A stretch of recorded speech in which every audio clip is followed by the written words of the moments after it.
अस्सलाम वालेकुम 89 news digital के साथ मैं हूं सोनिया खान। मेरे साथ इस वक्त स्टूडियो में मौजूद है महानूर, जिनकी दास्तान हम आज आपके सामने रखने जा रहे हैं। 2020 में महानूर की अपने फेलो के साथ दोस्ती होती है और फिर ये दोस्ती रिश्तेदारी में बदलती है।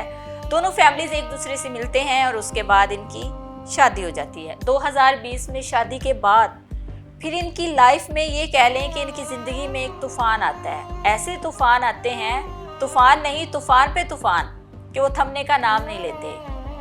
बीवी हो के इस खातून ने क्या क्या कुछ झेला, इसके साथ क्या क्या कुछ हुआ, ये आज आपके सामने रखेंगे। और सबसे अहम बात जो यहाँ पे मैं बताना चाहूँगी कि अपने शौहर की दूसरी शादी पे ये खुद जाती हैं, बाकायदा तौर पे शादी पे जाके सबसे मिलती हैं और इन पे क्या बीत रही थी वो तो इनकी आंखें बता रही थी कि इस टाइम ये किस करब से गुजर रही है। सारी कहानी जो है वो बहुत उलझी हुई है।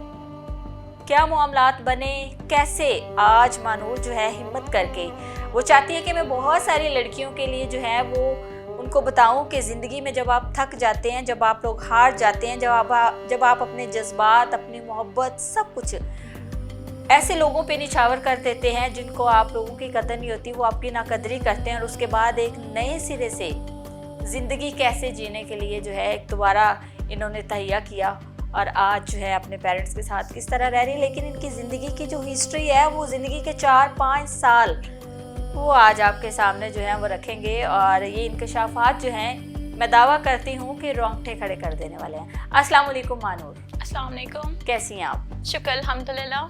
ठीक है जी बिल्कुल। क्या नाम था शौहर का? खिज़र। खिज़र से कहाँ कैसे मुलाकात हुई थी? बेसिकली हम लोगों ने एक चाइनीज़ लैंग्वेज कोर्स था वो साथ किया था and it was a course of for like 4 months। उसके बाद फिर जब वो कोर्स एंड हुआ तो बीच में रमज़ान आ गया और गैप आ गया। तो उस गैप के अंदर हम लोग की ज़ाहिर है वी वर क्लासमेट्स, तो हमारी दोस्ती थी, टैबलोज वगैरह, प्लेस वगैरह हम साथ करते थे। तो उस गैप के दौरान इन्होंने बोला कि हम रिश्ता भेजेंगे और मैं अपने घर की बड़ी बेटी थी और ये मेरा पहला रिश्ता था तो जो मेरे घर आया था, तो आई वॉज वेरी एक्साइटेड और फिर उस रिश्ते पे हाँ हो गई थी। Obviously we knew each other, हम दोनों एक दूसरे को जानते थे और दोस्ती भी थी and we were both young and वो हैंडसम था, आई वॉज प्रिटी। तो हम लोगों को लग रहा था कि ये बहुत एक्साइटिंग है। तो हमारा रिश्ता तब तय हो गया था। वो 1 month के गैप में मुझे प्रपोजल आ गया था और घर आए तो रिश्ता तय हो गया। शादी हो गई थी? हाँ जी। ठीक है। शादी होने के बाद क्या क्या कुछ चला? कुछ वीडियोस मैंने देखी सोशल मीडिया पे वायरल हुई। कहानी कहाँ से स्टार्ट हुई? आप लोगों की ज़िंदगी में तीसरा शख्स जो आया वो कैसे आया? ज़िंदगी कैसे गुजर रही थी और बाद में क्या तब्दीलियाँ आई? शादी जब हमारी हुई तो एक बात ये थी कि जब रिश्ता आया था तो ये मेरा पहला रिश्ता था और इस पर हाँ हो गई थी। वो इस तरह के कुछ मेरी अपनी बेवकूफ़ियाँ थी कि मैंने उस लड़के को गाइड इस तरीके से किया था एक्साइटमेंट में कि तुम रिश्ता लाओगे तो हमारे घर आते हुए ये मिठाई लेकर आना, हमारे मेहमानों से इस तरह मिलना, जाते हुए हमारे जो हेल्पर्स होंगे, मेड्स होंगी, हमारे यहाँ रिवाज होते हैं उनको पैसे देकर जाना, तो ये अच्छा इम्पैक्ट डालेगा। तो मैं इसलिए गाइड करी थी कि मेरे पेरेंट्स इम्प्रेस हो जाएंगे कि वाओ इतने अच्छे लोग और इज़्ज़त बनेगी। मुझे नहीं पता कि इस सब की वजह से मेरे पेरेंट्स उन लोगों को जज नहीं कर पाएंगे प्रॉपर्ली कि असल में वो फैमिली कैसी है। और उनको ऐसा लगा मेरे पेरेंट्स को कि इनके इखलाकियात, इनके मिलने जुलने के तौर तरीके बिल्कुल हमारे जैसे हैं। तो मेरा रिश्ता फिर पक्का हो गया। और उसके बाद एक डिफरेंस हम दोनों फैमिलीज़ में ये आया था कि वो फाइनेंशियली बहुत ज़्यादा वीक थे हमसे, बट मेरी फैमिली को कोई हाँ जी पैसों का बहुत डिफरेंस था, बट हमारी फैमिली में इस तरह का ऐसा कोई इशू नहीं था क्योंकि मेरे घर वालों का ये अकीदा था कि रिज़्क औरत के नसीब का है और औलाद मर्द के नसीब की है। तो उन्होंने बोला था कि अगर हमारी बेटी के नसीब में रिज़्क होगा तो डेफिनेटली वो लड़का कमा लेगा। उन्हें मुझ पर भी यकीन था, मैं पढ़ी लिखी थी और वो इतना पढ़ा लिखा नहीं कह सकते बट ये कि वो बहुत मेहनती है, तो इसलिए मुझे इस बात पे था कि वो कमा लेगा और जब मैं साथ दूंगी तो वो डेफिनेटली कमाएगा। तो इस बात पे जॉब वगैरह कर रहा था तब वो जॉब कर रहे थे, बट तब ये था कि कमा इतना नहीं रहे थे। वो कहते ना खुदा ने तब नसीब इतना खुला नहीं था, कहते ना कि औरत नसीब में आती है तो वो अपना रिज़्क लेकर आती है।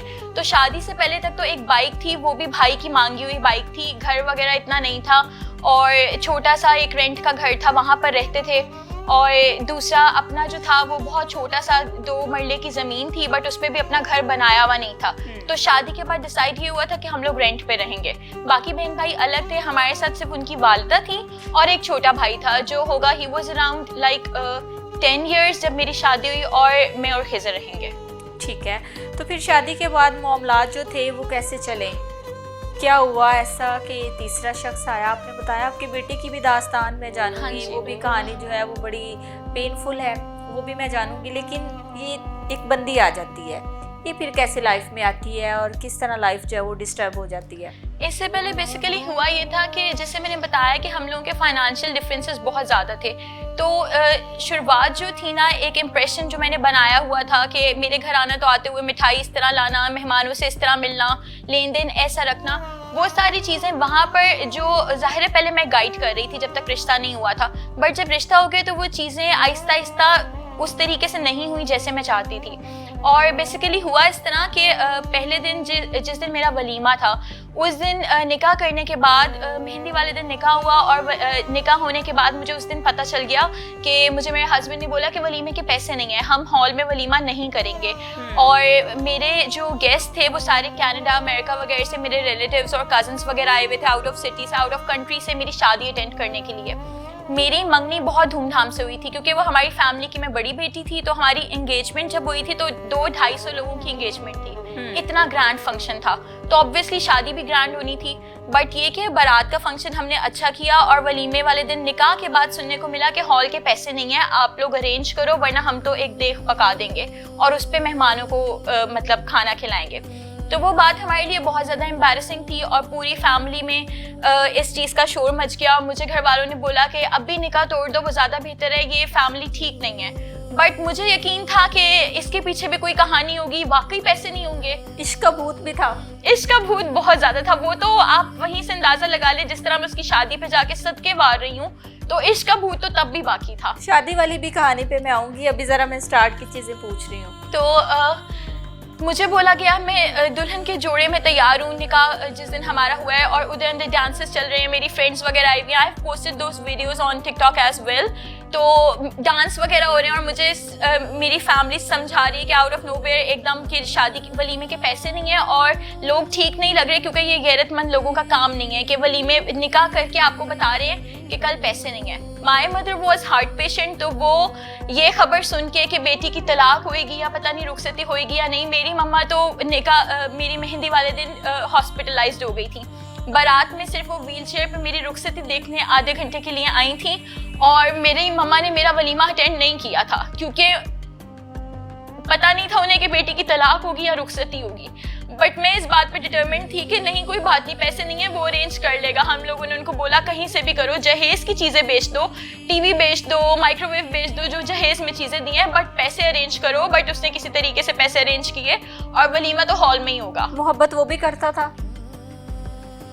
सारी दुनिया कहती है कि वो मोहब्बत नहीं करता था, मगर अब मुझे लगता है कि वाकई सारी दुनिया ठीक कहती है कि शादी शायद पैसों के लिए ही हुई थी। क्योंकि अगर मोहब्बत होती तो मैं आज तक, अगर अब तक उसकी दूसरी शादी तक मोहब्बत पे कायम थी, मैं अगर दूसरी शादी तक गुर्बत सहली, उसके अफेयर सहलिए, उसकी दूसरी शादी पे चली गई सब्र करके, अपनी बेटी खो दी, अगर मैं आज तक मोहब्बत पे कायम थी तो मैं मोहब्बत करती थी। और वो कायम नहीं रहा, वो मर्दों के पीछे हट गया, तो इसका मतलब है कि लोग सच कहते थे ये शादी शायद पैसे की वजह से हुई थी, वो मोहब्बत नहीं करता था।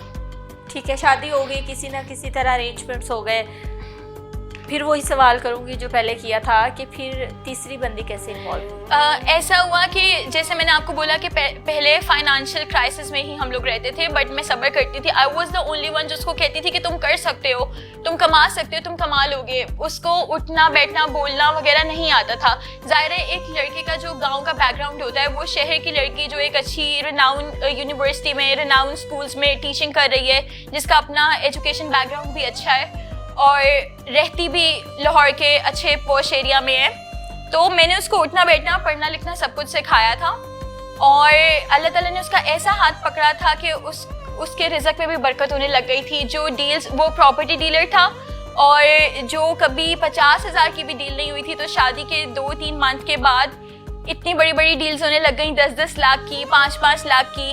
और तब जब मैंने बोला कि मैं तब भी बहुत ज़्यादा उसको अप्रिशिएट करती थी, बट तब मुझे सुनने को मिलता था कि ये इसमें तुम्हारा कोई हाथ नहीं है, ये मेरी अपनी मेहनत है। और मुझे इस बात का जवाब तब मेरे जहन में था, पर क्योंकि मैं बीवी थी और मुझे डर था तलाक का, क्योंकि हर वक्त उसकी ज़बान की नोक पे तलाक रहने लगी थी, तो मैं कुछ बोल नहीं पाती थी। तो आज मैं पूछती हूँ कि जब वो 20 साल से प्रॉपर्टी का काम कर रहा था अपनी टीन एज से, तो तब कभी उसने अपनी एक बाइक भी नहीं बनाई। और शादी होने के बाद, निकाह होने के बाद विद इन 3 मंथ्स आपकी डील्स हो रही हैं 8-8 लाख की, 10-10 लाख की, और आप कह रहे हो कि इस औरत का मेरे नसीब के साथ कोई वास्ता नहीं है, ये मेरी अपनी मेहनत है। अगर आपकी मेहनत से ही सब कुछ होना था तो 20 साल से आपने आज तक एक बाइक नहीं बनाई थी। तो क्या इसमें मेरा नसीब, मेरी दुआएं, मेरी जो प्योरिटी थी जो मैं अल्लाह से आपके लिए मांगती थी, वो कहीं शामिल नहीं था आपकी तरक्की में? और तीसरी औरत का इस तरह हुआ कि जब जिंदगी में पैसा आना शुरू हो गया और तब उसको लगा कि शायद ये औरत मेरे लिए काफ़ी नहीं है और इस पैसे को मैं करूं क्या। हालांकि मर्द को चाहिए कि जब उसके पास पैसा आए तो अपनी बीवी पे, अपने घर वालों पे लगाए, क्योंकि ये सबसे बड़ा सदका है। बट कुछ मर्द ऐसे होते हैं कि वो सोचते हैं कि पैसा आ गया तो मैं बाहर अय्याशी करूंगा, क्योंकि वो कभी जिंदगी में इतना खुला पैसा देखा नहीं होता, तो लोगों से संभाला नहीं जाता। और इसलिए फिर बाहर वाली औरत का क्या होता है, वो तो पैसे दे के आ जाती है। कहाँ से आई, कैसे इनकी बातचीत शुरू हुई?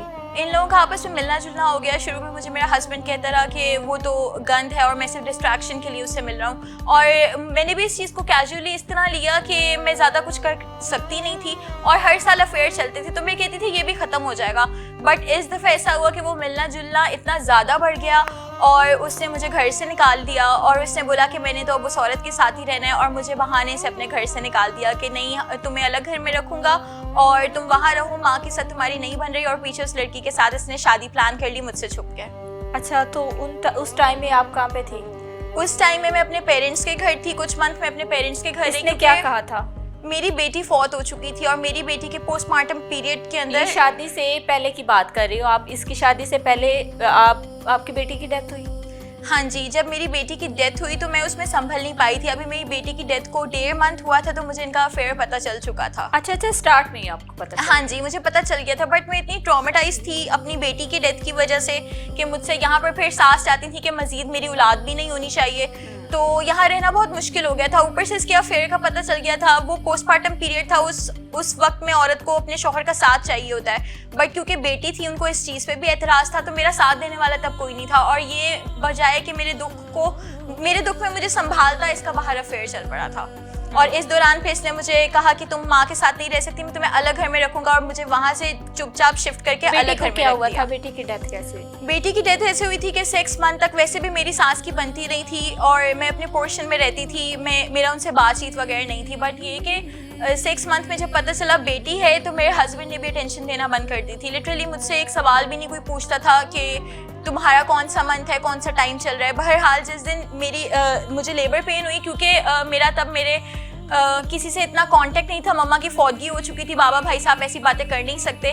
जब लेबर पेन हुई तो इसने मुझे ब्लॉक किया हुआ था, क्योंकि शायद उन दिनों भी अफेयर चल रहा था, मुझे तब पता नहीं चला। मुझे पता उसी घर में थी, साथ ही खिजर में? हाँ जी, मैं उसी घर में थी, सास वाले घर में थी। तो जब मेरी बेटी पैदा हुई और उस दिन ये था कि सुबह मुझे लेबर पेन हुई 9 बजे, और ये उस दिन ऑफिस 8-9 बजे जा चुका था, तो मुझे हल्की हल्की पेन स्टार्ट हुई और ऐसे पूरा दिन। उस दिन इसने मुझे ब्लॉक किया हुआ था, तो मैं इसको कांटेक्ट नहीं कर सकती थी और सास वगैरह से इतनी बातचीत नहीं थी। सास को मैंने 3 दफ़ा मैसेज दिया कि खिजर को घर बुला दें, और उस दौरान मैं अपने बेड पे 35 दफ़ा गिन के, मुझे अच्छी तरह याद है, मैं 35 दफ़ा वॉशरूम गई और मुझे लगा कि शायद ये आम बात है, वैसे ही मेरी तबीयत ख़राब हो रही है, तो बस ये वैसे ही मैं वॉशरूम बार बार जा रही हूँ। बट मुझे नहीं पता था कि वो मेरा वाटर बैग लीक हो गया, क्योंकि मेरे पास माँ भी नहीं थी बताने वाली और सास भी नहीं थी। और वो सुबह 9 बजे से लेकर रात के 9 बजे तक मैं 35 दफ़ा वॉशरूम गई और आके सिर्फ बेड पे लेटी रही। 3 दफ़ा मेरी नंद ऊपर आई, मेरा छोटा देवर ऊपर आया, उन्होंने जाके नीचे बोला कि वो मर जाएगी, उसको डॉक्टर के ले जाओ। मगर मेरी सास ने कहा कि नहीं मरती अंश, ऐसे नहीं मरेगी, और मुझे कोई डॉक्टर के नहीं लेके गया। और रात के 9 बजे मेरा हस्बैंड घर आया, तब तक मुझे अफेयर का नहीं पता था। 9 बजे रात को वो घर आया और मुझे तब डॉक्टर के लेके गए बैक इन 2023।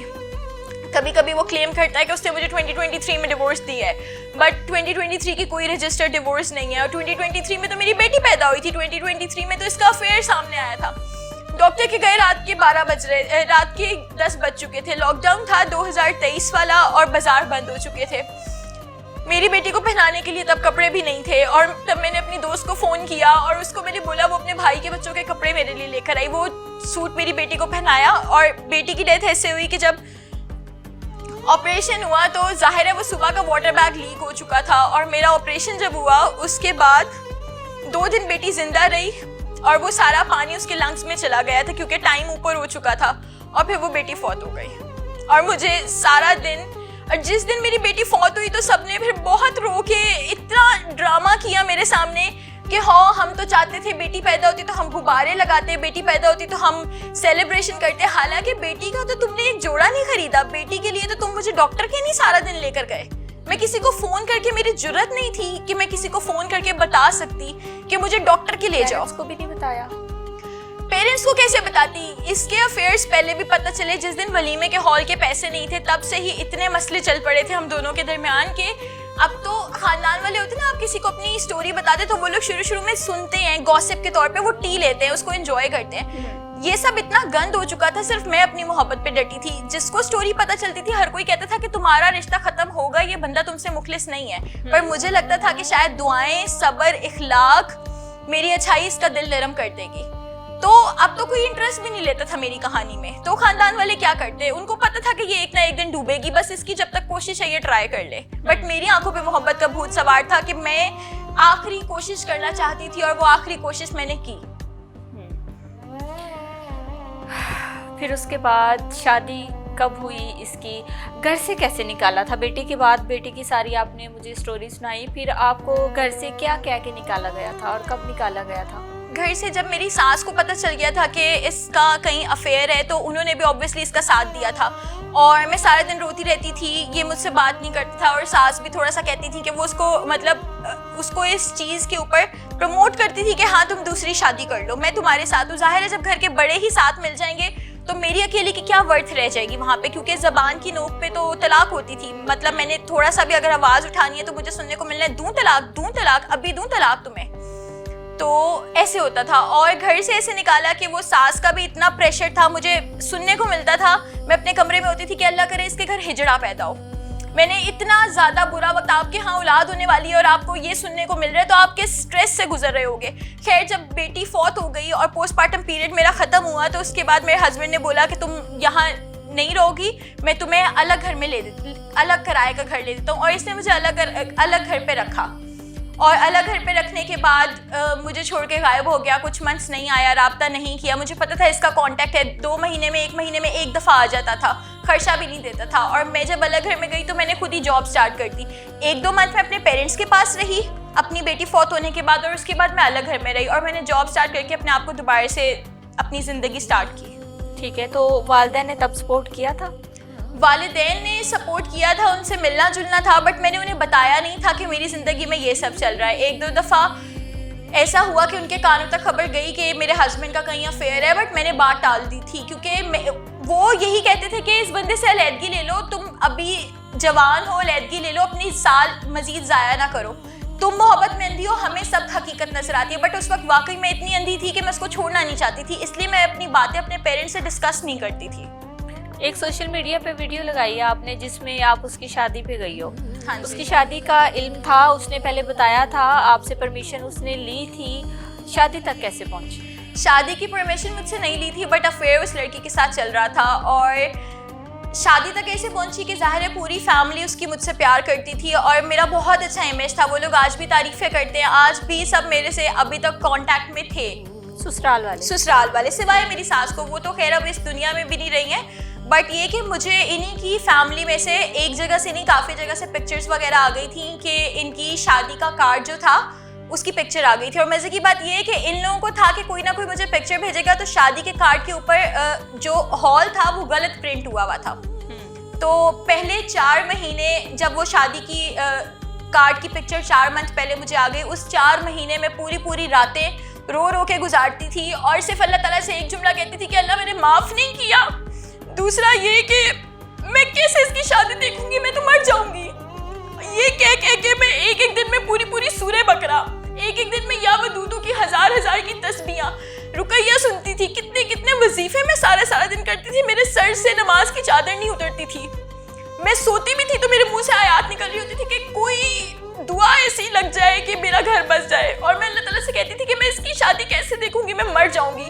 बट कहती ना कि जिसका कोई नहीं होता ना, उसका खुदा होता है। और खुदा ने उस वक्त ऐसे मदद की कि मैं इसकी मोहब्बत में इतनी दीवानी थी कि मेरे जहन में आया कि मैं इसकी शादी अपनी आंखों से देखूंगी। और शादी पे जाने का मकसद ये था कि अभी तक जो मोहब्बत की पट्टी नहीं उतर रही, क्या पता शादी पे जाके इसको किसी और के साथ बैठा देख के मैं इसको छोड़ सकूं, मेरी मोहब्बत खत्म हो जाए। मैं बकायदा शादी पे चेक लेकर गई थी सलामी देने के लिए।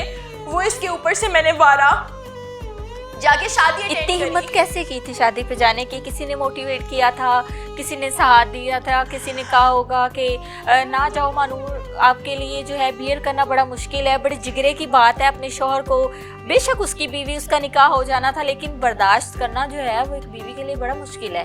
कैसे हिम्मत की थी? हिम्मत ऐसे ही की थी कि वो जो शादी का कार्ड आने से शादी की डेट तक के 4 महीने थे, 4 महीने जानमाज बिछा के जितनी अल्लाह ताला से रो सकती थी ना, इतना रोई कि जिस दिन इसकी शादी थी ना, खुदा ने ऐसा मुआवजा किया कि मेरे आंसू खुश्क हो चुके थे। और जहाँ मैं कहती थी ना कि इसकी शादी देख के मर जाऊंगी, जब खुदा ने आपको संभालना होती ना तो खुदा आपको ऐसे संभालते कि उसकी शादी में जाके सारी लाइमलाइट मैंने स्टील करी। हर कोई मुझे देख रहा था, वीडियोस मेरी बन रही थी। तैयार होके गई थी आप शादी? हाँ, वो पुरानी फिल्मों में होता है ना, वो एक दीवानी सी लड़की होती है और वो बस बहुत ही जान देती है। तो मैंने सोचा था जाऊंगी तो धूमधाम से जाऊंगी भाई, इतनी मोहब्बत निभाई है। गई थी मैं अपनी अच्छा, इसकी शादी का पता था आपके वालिदैन को?